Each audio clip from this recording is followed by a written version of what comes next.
नमस्ते। कभी सोचा है एक सोडा की कैन, एक स्कूबा डाइवर और बर्फीली सड़क पर फैला हुआ नमक, इन तीनों में भला क्या कॉमन हो सकता है? सुनने में तो लगता है कि कुछ भी नहीं है ना, पर असल में इनके पीछे एक बहुत ही दिलचस्प केमिस्ट्री की कहानी छिपी हुई है। तो सवाल यही है, सोडा का वो फिज, स्कूबा डाइविंग से जुड़ा खतरा और सड़कों पर डाला जाने वाला नमक, इन तीनों को आखिर कौन सी चीज जोड़ती है? चलिए आज इसी पहेली को सुलझाते हैं। अच्छा, इस पहेली को सुलझाने के लिए ना हमें सबसे पहले इसके हीरो से मिलना होगा, और वो हीरो है विलियन, या जिसे हम सॉल्यूशन कहते हैं। तो सवाल यह है कि आखिर ये होता क्या है? देखिए, बहुत ही आसान शब्दों में कहें तो सॉल्यूशन एक ऐसा परफेक्ट मिक्सचर है जिसमें चीजें इतनी बढ़िया तरीके से घुल जाती हैं कि वो एक ही बन जाती हैं। मतलब उनको अलग अलग देख पाना मुमकिन ही नहीं। सोचिए, जैसे पानी में चीनी घोल दी, उसके बाद क्या चीनी और पानी को अलग अलग देख पाते हैं? नहीं ना, हर एक घूंट एक जैसा मीठा लगता है। बस यही है समांगी मिश्रण या होमोजीनियस मिक्सचर। तो हर सॉल्यूशन के ना दो मेन खिलाड़ी होते हैं। पहला है सॉल्वेंट यानी विलायक। ये वो है जो ज्यादा मात्रा में होता है और चीजों को अपने अंदर घोल लेता है, जैसे कि पानी। और दूसरा खिलाड़ी है सॉल्यूट यानी विलेय। ये वो है जो कम मात्रा में होता है और घुल जाता है, जैसे कि नमक। और हाँ, एक बात और, सॉल्यूशन का मतलब सिर्फ किसी सॉलिड चीज को लिक्विड में घोलना नहीं होता। अरे, ये तो कई तरह के हो सकते हैं। अपनी सोडा की बोतल को ही देख लीजिए, उसमें गैस यानी कार्बन डाइऑक्साइड एक लिक्विड में घुली होती है। और तो और, जिस हवा में हम सांस लेते हैं वो खुद गैस में गैस का एक सॉल्यूशन है। नाइट्रोजन में ऑक्सीजन घुली हुई है। तो ठीक है, अब हमें यह तो पता चल गया कि सॉल्यूशन क्या होता है, पर केमिस्ट्री में सिर्फ क्या से काम नहीं चलता, कितना घुला है ये जानना भी उतना ही जरूरी है। और यहीं पर एंट्री होती है सांद्रता यानी कॉन्सेंट्रेशन की। अब इसको नापने के दो बड़े पॉपुलर तरीके हैं, मोलैरिटी और मोलैलिटी। सुनने में एक जैसे लगते हैं पर फर्क है। दोनों यही बताते हैं कि कितना सॉल्यूट घुला है, लेकिन मोलैरिटी नापती है वॉल्यूम के हिसाब से, मतलब पर लीटर, और मोलैलिटी नापती है वजन के हिसाब से, मतलब पर किलोग्राम। अब इसमें मजेदार बात क्या है पता है? जब टेम्परेचर बदलता है तो लिक्विड का वॉल्यूम भी बदल जाता है, फैलता है या सिकुड़ता है, पर उसका वजन तो उतना ही रहता है, राइट? इसीलिए जिन एक्सपेरिमेंट्स में टेम्परेचर ऊपर नीचे होता है वहां मोलैलिटी को ज्यादा भरोसेमंद माना जाता है। ओके, तो हम सॉल्यूशन को माप सकते हैं, ये समझ आ गया। पर असली सवाल तो ये है कि कोई चीज घुलती ही क्यों है और कोई दूसरी चीज क्यों नहीं घुलती? तेल पानी में क्यों नहीं घुलता? इसके पीछे भी कुछ नियम काम करते हैं। इसी चीज को कहते हैं विलेयता या सॉल्युबिलिटी। इसका मतलब बस इतना है कि एक तय मात्रा के सॉल्वेंट में ज्यादा से ज्यादा कितना सॉल्यूट घुल सकता है। सोचिए, एक गिलास पानी में चीनी घोलते जा रहे हैं, एक पॉइंट आएगा जब और चीनी नहीं घुलेगी। बस उसी लिमिट को हम कहते हैं सैचुरेटेड सॉल्यूशन या संतृप्त विलयन। अब विलेयता का ना एक गोल्डन रूल है, इसे हमेशा याद रखिएगा। लाइक डिसॉल्व्स लाइक, मतलब एक जैसे एक जैसों में घुलते हैं। जो पोलर चीजें हैं जैसे नमक, वो पोलर सॉल्वेंट जैसे पानी में आसानी से घुल जाती हैं, और जो नॉन पोलर हैं जैसे तेल, वो नॉन पोलर सॉल्वेंट में घुलेंगी, पानी में नहीं।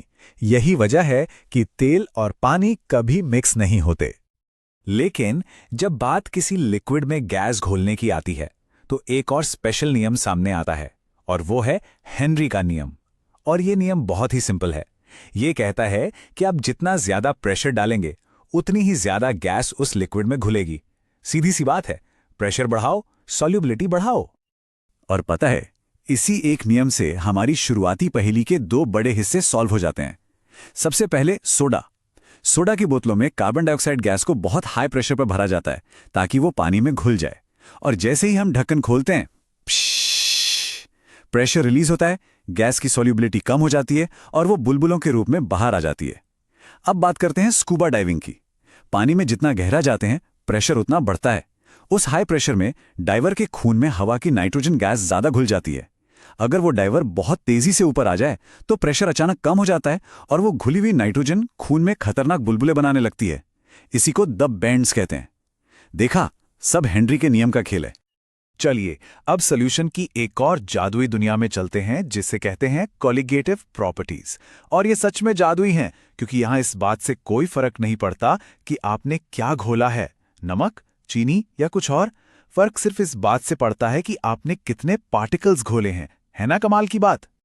मतलब सोच कर देखिए, आप 1 किलो पानी में नमक के 100 पार्टिकल्स घोलें या चीनी के 100 पार्टिकल्स घोलें, पानी के गुणों पर असर बिल्कुल एक जैसा होगा। पार्टिकल की पहचान, उसकी आइडेंटिटी कोई मायने नहीं रखती, सिर्फ उसकी गिनती, उसका नंबर मैटर करता है। ये केमिस्ट्री का एक बहुत ही पावरफुल कॉन्सेप्ट है। तो ये जो नंबर ऑफ पार्टिकल्स हैं, ये 4 बड़े कमाल के असर दिखाते हैं। पहला, ये सॉल्वेंट का भाप बनना मुश्किल कर देते हैं। दूसरा, उसके बॉइलिंग पॉइंट को बढ़ा देते हैं, मतलब अब उसे उबालने में ज्यादा गर्मी लगेगी। तीसरा, उसके फ्रीजिंग पॉइंट को घटा देते हैं, मतलब अब वो और भी कम टेम्परेचर पे जमेगा। और चौथा है ऑस्मोटिक प्रेशर। और ये सब होता क्यों है? क्योंकि ये जो घुले हुए पार्टिकल्स हैं ना, ये सॉल्वेंट मॉलिक्यूल्स के रास्ते में आकर, समझ लीजिए, एक तरह की रुकावट पैदा करते हैं। तो ठीक है, अब हमारे पास सारे सुराग आ चुके हैं, हेनरी का नियम, कॉलिगेटिव प्रॉपर्टीज। चलिए इन सब को जोड़ते हैं और अपनी शुरुआती पहेली के आखिरी हिस्से को भी क्रैक करते हैं। याद है बर्फीली सड़कों पर नमक वाला सवाल? उसका जवाब छिपा है फ्रीजिंग पॉइंट डिप्रेशन में। ये एक कॉलिगेटिव प्रॉपर्टी है। जब सड़कों पर नमक छिड़का जाता है तो वो बर्फ में घुल जाता है, और जैसे ही वो घुलता है वो पानी के फ्रीजिंग पॉइंट को 0 डिग्री से भी नीचे ले जाता है। नतीजा, बाहर का टेम्परेचर भले ही 0 से नीचे हो, पर सड़कों पर मौजूद पानी अब जम नहीं पाता और जमी हुई बर्फ भी पिघलने लगती है। लेकिन रुकिए, कहानी में एक छोटा सा ट्विस्ट है। अभी तक हम मान रहे थे कि हम एक पार्टिकल घोलते हैं तो वो एक ही रहता है, पर क्या हो अगर कोई सॉल्यूट इतना चालाक हो कि वो पानी में जाते ही 2 या 3 पार्टिकल्स में टूट जाए? या फिर इसका उल्टा हो, 2 पार्टिकल्स अंदर जाकर जुड़ जाएं और एक बन जाएं? इसी गुत्थी को सुलझाने के लिए केमिस्ट्स एक करेक्शन फैक्टर का इस्तेमाल करते हैं। इसका नाम है वॉन्ट हॉफ फैक्टर, जिसे हम I से दिखाते हैं। इसका काम बस इतना है कि ये इस बात का हिसाब रखता है कि हमने जो सल्यूट डाला वो घुलने के बाद असल में कितने पार्टिकल्स में बट गया। जैसे जब हम नमक यानी NaCl को पानी में घोलते हैं तो उसका एक मॉलिक्यूल 2 आयनों में टूट जाता है, एक Na+ और एक Cl-। इसे कहते हैं डिसोसिएशन, और यहां पार्टिकल्स की गिनती बढ़ जाती है। तो इसका वैन हॉफ फैक्टर 1 से ज्यादा होगा। लेकिन कुछ केस में उल्टा भी होता है। जैसे एसिटिक एसिड को बेंजीन में घोलने पर उसके 2 मॉलिक्यूल आपस में जुड़ जाते हैं। इसे कहते हैं एसोसिएशन, और यहां पार्टिकल्स की गिनती कम हो जाती है। तो इसका वैन हॉफ फैक्टर 1 से कम होगा। और एक बार जब ये कॉन्सेप्ट समझ आ जाता है तो ये साइंस हर जगह दिखने लगती है। गाड़ियों के रेडिएटर में डाला जाने वाला एंटी फ्रीज, वो भी तो फ्रीजिंग पॉइंट को कम करता है। सड़कों पर नमक का छिड़काव, और घरों में अचार या मुरब्बे को खराब होने से बचाने के लिए जो ढेर सारा नमक और चीनी डालते हैं, वो भी ऑस्मोसिस का इस्तेमाल करके बैक्टीरिया को पनपने से रोकता है। ये सब कॉलिगेटिव प्रॉपर्टीज का ही तो कमाल है। तो देखा, सोडा, स्कूबा और नमक, इन तीनों अलग अलग चीजों को जोड़ने वाला एक ही धागा है, और वो है सॉल्यूशन की साइंस। ये हमारे चारों तरफ की दुनिया को बदल रही है। तो अब आखिरी सवाल ये है, इस जानकारी का इस्तेमाल करके ऐसी कौन सी रोजमर्रा की समस्या है जिसके लिए एक परफेक्ट सॉल्यूशन डिजाइन किया जा सकता है? इस पर सोचिएगा जरूर।